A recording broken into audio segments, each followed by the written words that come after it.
എന്റെ ഇപ്പോ 2000 രൂപ എടുക്കാനില്ല. പിന്നെ എന്താ ഉണ്ട്? നുള്ളിപ്പെറുക്കി അവർ 500 രൂപ കാണും. എന്റെ പട്ടിക്ക് വേണം. മര്യാദക്ക് 2000 രൂപ എന്റെ കയ്യിൽ എണ്ണി തന്നില്ലെങ്കിൽ അതിന്റെ പ്രത്യാഘാതകം. പ്രത്യാഘാതം മേഘം എന്നുള്ളതിന്റെ ഇയാളെന്നെ പഠിപ്പിക്കൊന്നും വേണ്ട. പ്രത്യാഘാതം അത് ഭയങ്കരമായിരിക്കും. എന്തും നേരിടാൻ തയ്യാറായിട്ട് തന്നെയായി ഈ നാടകത്തിൽ ഇറങ്ങിത്തിരിച്ചിരിക്കുന്നത്. ഒരുമാതിരി പല തന്തയ്ക്ക് പറഞ്ഞ പരിപാടി എന്റെ അടുത്ത് കാണിക്കരുത്. തൽക്കാലം പല തന്തയുണ്ടെന്ന് വിചാരിച്ചേക്കാം. ഞാൻ പോവാന്ന്. അതെ, കുറച്ച് പതുക്കെ പറഞ്ഞാലും കേൾക്കാം.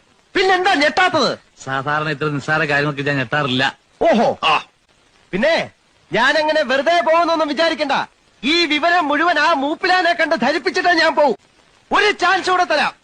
250 250 ഉറപ്പിക്കുന്നോ? രണ്ടുപേരോടും കൂടെ ചോദിക്കുന്നത്. എടോ, തനിക്ക് നാണമില്ലേടോ?